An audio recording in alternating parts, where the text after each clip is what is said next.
Tonight on News 5 Live, the Belize Police Department is weighed down by the number of COVID-19 cases within its ranks. We talk to officers who have recovered, but many more are at home tonight on quarantine. Commissioner Williams launches a hotline for reports on social gatherings and failure to adhere to COVID-19 protocols. $2 million in medical supplies donated to emergency first responders. And following last month's massive flooding, a baby anteater is adopted by the Belize Zoo. Details of these stories and more coming up in tonight's newscast. It's a fact that your credit lasts longer when using Smart.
Welcome to News 5 Live for Wednesday, December 16th. I am Marlene Cuellar.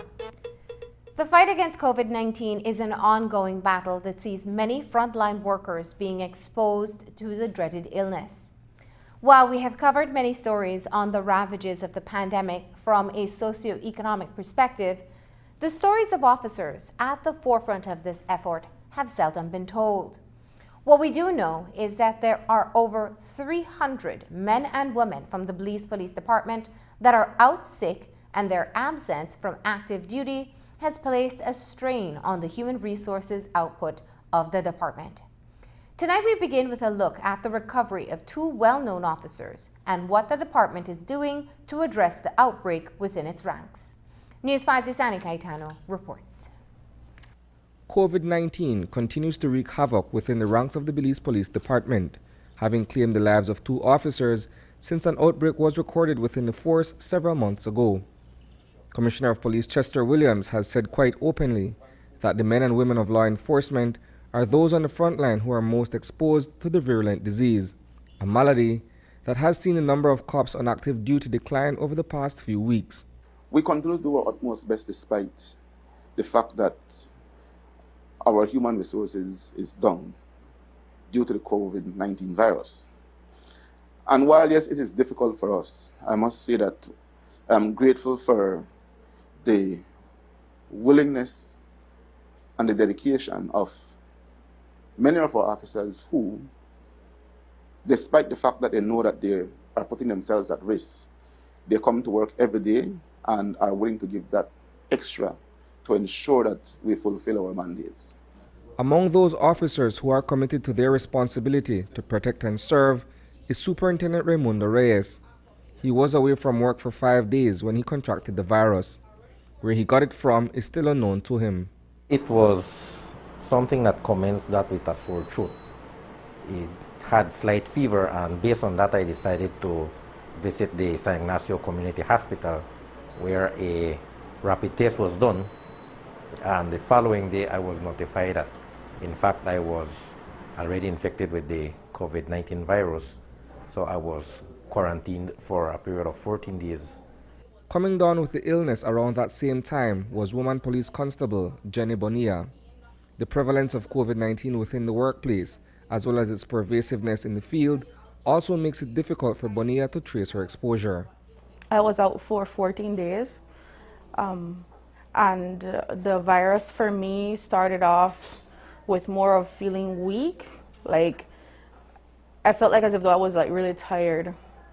And because of that, my co-workers decided to ask me to go ahead and proceed with a COVID test.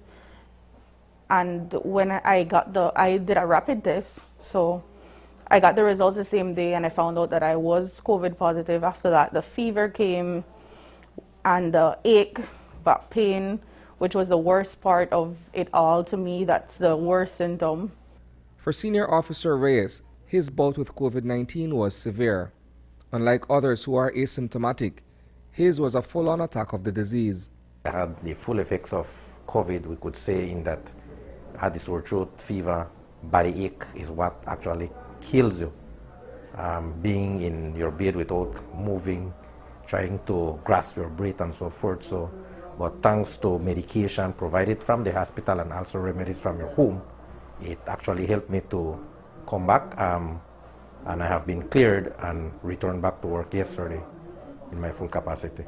That home remedy, which several officers in the department now swear by, includes a hot tea made with vervain, a perennial plant with delicate jagged leaves and small 5-petaled blossoms. Although it has no scent, practitioners of alternative medicine believe that vervain has anti-inflammatory, antibacterial, antispasmodic, and pain-relieving properties. I took what the hospital recommended, the package that they give you when you go and get tested, but also I used a vervain tea, which was a mixture of the vervain, the yellow ginger, garlic, and honey, and also some cayenne pepper. And that was what I medicated myself with for the time that I was out with COVID, in which I think that it was very soothing to the fact that I had a sore throat as a part of the symptoms of COVID-19, and it was very soothing whenever I would drink it. It helped a lot. Bonilla returned to work on Monday. Many of her colleagues in law enforcement, at least 300 of them, remain in quarantine at any given point in time. And while, yes, we may have an acceptable return rate, it's the same amount of people coming or the same amount of people going. So it is not per se helping us, but rather keeping our figures at a stagnant level, hovering around 300 to 350 officers out at any given time. And I think that that is manageable. If it is that we go beyond that, like if we would approach the 500, 600 figure, then we might find ourselves in a more very challenging position. But for now, yes, while yes, it is difficult, we're managing. And I want to again say thanks to the men and women of the Belize Police Department. Reporting for News 5, I am Isana Cayetano. While the department continues to battle the pandemic, as many of its officers remain on the front line, the Commissioner of Police is grateful to the men and women who report to duty every day, notwithstanding the risks involved.